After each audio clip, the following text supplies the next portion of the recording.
Hello, everybody. We're here today to talk about the severe weather event on Sunday, July 9th. Some folks had questions regarding the South Wayne Municipal Parking Lot Stormwater Management System, and we're going to go through a few things and talk about the system and let everybody see how it's designed. First, let's take a look at a little bit of historical context. This is a picture from the Historical Society of the culvert we talk about all the time being built at the turn of the century. We have some circumstances that really exacerbate flooding in the South Wayne area. Historically, streams have been channelized, and in South Wayne's case, they're in brick storm sewers, culverts, and pipes. Increased urbanization has added impervious surfaces. What does that mean? That over the last century, a lot of impervious surface was created, and there was no mitigation to try to offset that impervious surface. We have increased rainfall intensities and frequencies, a lot more storm events, and we're going to touch on that in a minute. And we have an older stormwater infrastructure system that was never historically sized to convey these types of storms. Not many are.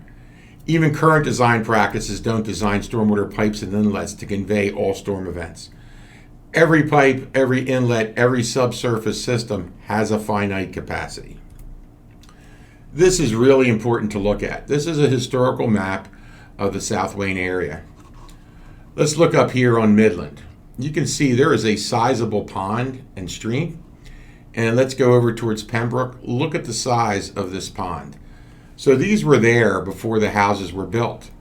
What happened?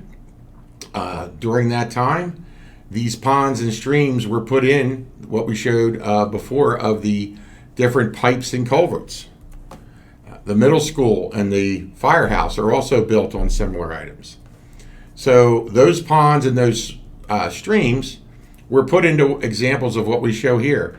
It could have been a channel, a culvert, a pipe. We do have that culvert we showed pictures of. That varies in size. It's very wide under St. Catherine's. It narrows back out. In some cases it's above ground. In some cases it's below ground. What does all this mean?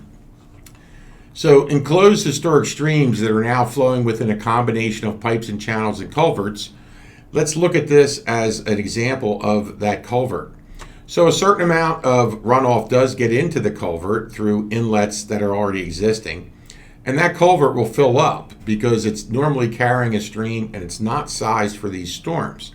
So when that culvert or pipe fills up and we continue to get rain, it just comes down. It could be flooding your yard, it could be flooding your house or your basement. We talked about more intense storms more frequently. Well, that is very much the fact. If you felt that way, you are absolutely correct. Let's take a look at this map that shows rainfall intensity increases in the past 50 years. Look at the Northeast, look at Pennsylvania, and look at that number. That is the largest number on the map. So yes, we do get more and more frequent intense storms. That is a fact.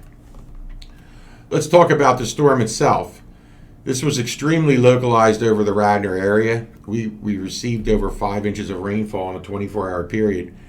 If you happen to watch one of the local TV newscasts, you would have seen Radnor being highlighted constantly throughout the weather forecast. Radnor and a few other cities that showed huge amounts of rain. We were called out because of the amount of rain we got. The storm included a period of intense rainfall in a 4-hour period where we got close to 4 inches of rain. Throughout Radnor, we had several fallen trees causing loss of power and home damage. As always, our fantastic police and public works departments were out on the scene. They provided water rescues, barricaded impassable roads, cleaned inlets where they could and where it was safe to do so, and they got real-time information on flooded areas. So let's talk about the South Wayne stormwater system. The capacity of the system is finite. The capacity of any stormwater management system is finite, whether it be underground or the old-style basins you saw built during the 70s and 80s. Those old-style basins, when they reach their capacity, would overflow. In the case of the subsurface systems, when they are filled, they hold what they were designed to hold, but then the water runs by.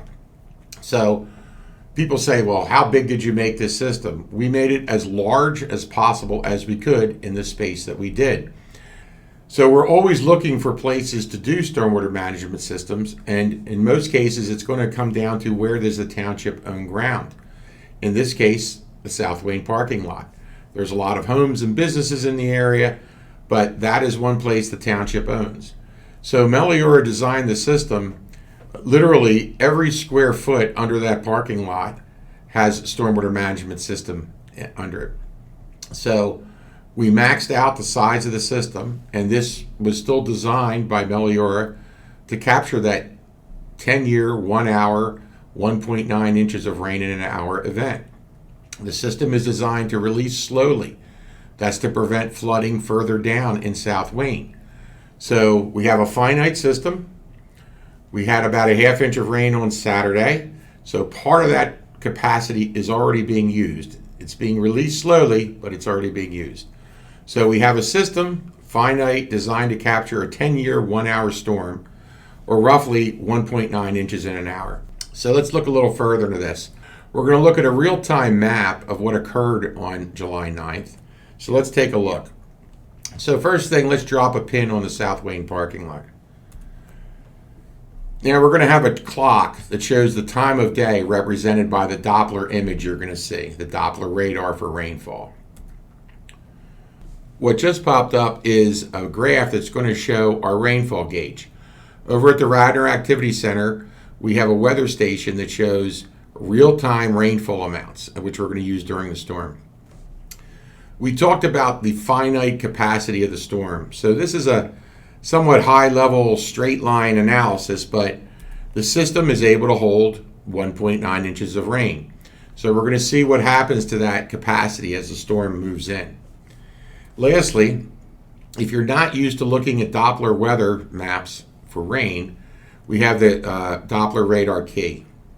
That key shows, so the greens are rainfall, some heavier, some lighter, not a big deal. Yellow is where we start to get intense rainfall. Orange, that's not good. Red, that's bad. That's a lot of rain in a very short amount of time. So let's see what goes forth. Okay, so we have the rainfall starting. It's 10 a.m. You can see the pin drop on the South Wayne parking lot. We're in the blues and greens, not bad. Normal rainfall. So as you can see, it's getting a little more intense. The colors are getting darker, and here comes the yellows, which are the more intense rainfalls. Here comes the red. We are now in the red. It is raining very hard. This is the most severe, as you can see on the Doppler radar graph. Look at the capacity of the system. It's starting to get used up very quickly. And then look at the rain above it. 1 inch, 1.5 inches. The system is already over capacity. So we're going to stop right here. In 45 minutes, we received over 2 inches of rain. The system is already 0.21 inches over capacity, and actually it was probably more so because we had some of the water from Saturday in there. So let's put this into perspective. 2 inches of rain. If you ever watch the local news on TV and you listen to the weather forecast, the forecaster might say, you know, this weekend is going to be a washout. Cancel your plans, bring your umbrella, wear your rain boots. We're going to get 2 inches of rain Saturday and Sunday. It's a soaker, it's a washout. Well, to put that into perspective, we got 2 inches of rain in 45 minutes. That's why we were on the news. And that's why this finite system was overwhelmed by that amount of rain. So let's move forward through the graph. We are still in the red. We are still in the orange. It is still very intense. We're in the yellows and oranges. Look at the graph. We're pushing 3 inches. The system is already well over 1.5 inches beyond its capacity. We are in the red.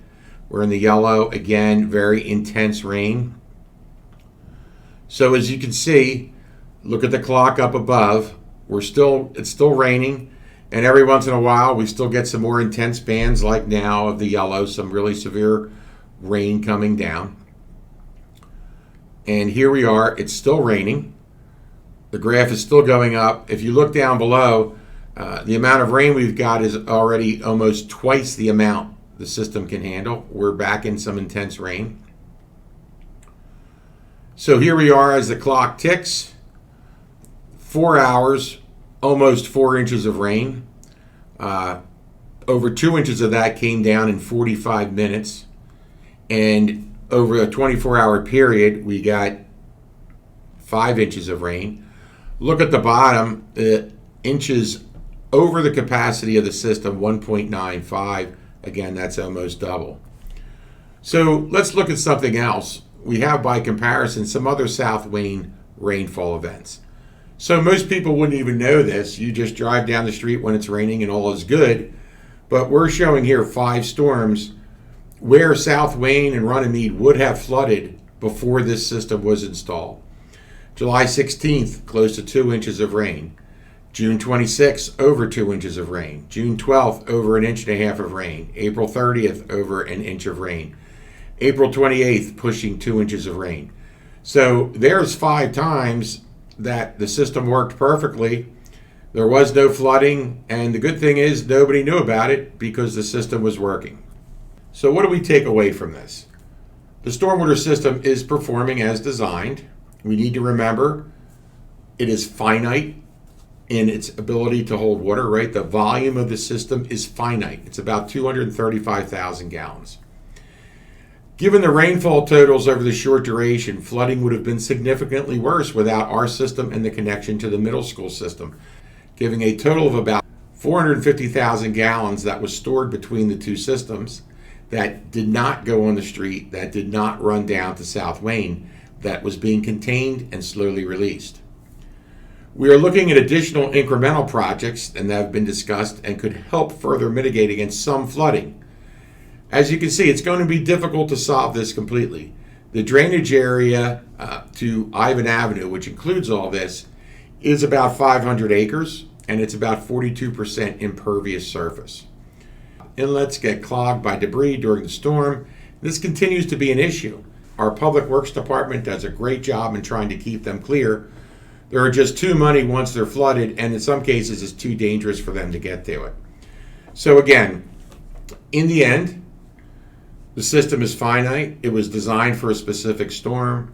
The storm of July 9th was, as you saw, about twice the capacity of that storm.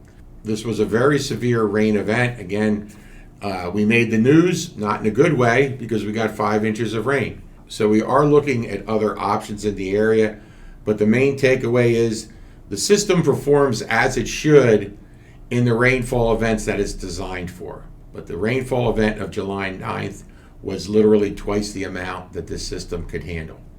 I want to thank you for your time.